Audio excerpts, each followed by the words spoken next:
Como vocês já devem ter visto, né, no ano passado, as reações químicas elas são representadas desse jeito, onde do lado esquerdo você vai ter os reagentes e no lado direito você vai ter os produtos.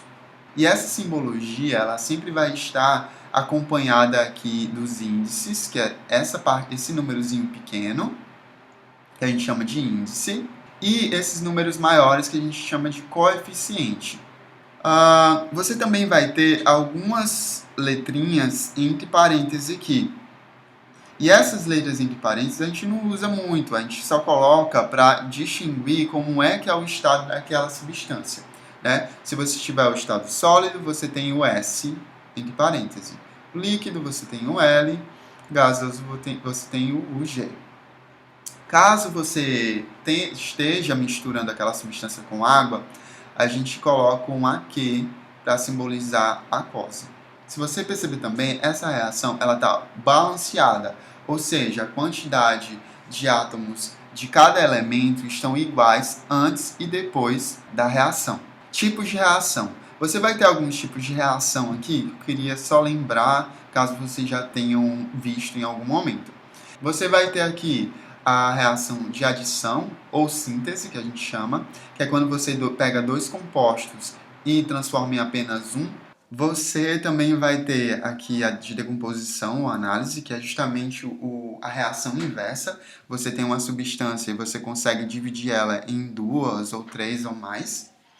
E essa decomposição ela pode ser utilizada aqui por um agente de decomposição, que pode ser o calor, pode ser a eletricidade, pode ser a luz. E dependendo do agente, você tem um nome específico para cada reação.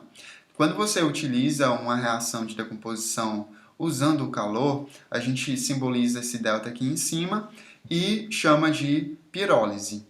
Quando você utiliza a eletricidade, a gente basicamente coloca a eletricidade aqui em cima e a gente chama essa reação de eletrólise.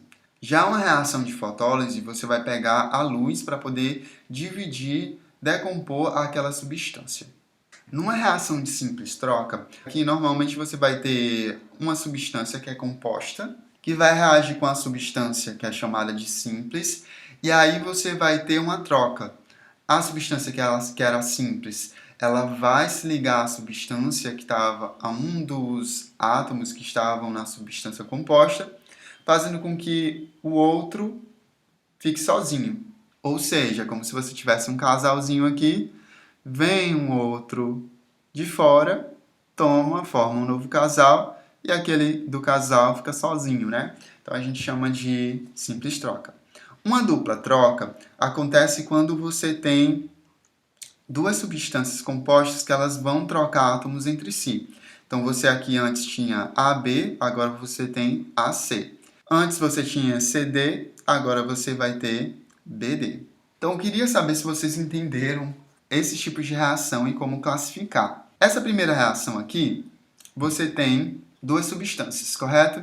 Essas duas substâncias, elas estão formando o quê? Apenas uma. Então, nesse caso, eu poderia chamar essa minha reação de adição ou de síntese. Nesse caso aqui, seria a síntese do cloreto de amônio. Na minha reação 2, aqui embaixo, eu tenho uma substância apenas transformando em duas, ou seja, eu tenho o que a gente chama de decomposição ou análise. Na minha reação 3, eu vou ter, de novo, duas substâncias transformando em apenas uma, aqui seria a adição. Reação 4, eu vou ter uma substância simples substituindo um dos átomos aqui de uma substância composta. Sendo assim, eu tenho o H que estava junto, ficou sozinho, né? Então aqui eu tenho uma simples troca. E por último, você vai ter aqui duas substâncias compostas que vão trocar átomos entre si, gerando outras duas substâncias compostas, só que agora trocadas, né? O Na estava com S, aqui o Na está com Cl. O Cl estava com H, o H agora está com o S. Então aqui você vai ter dupla troca.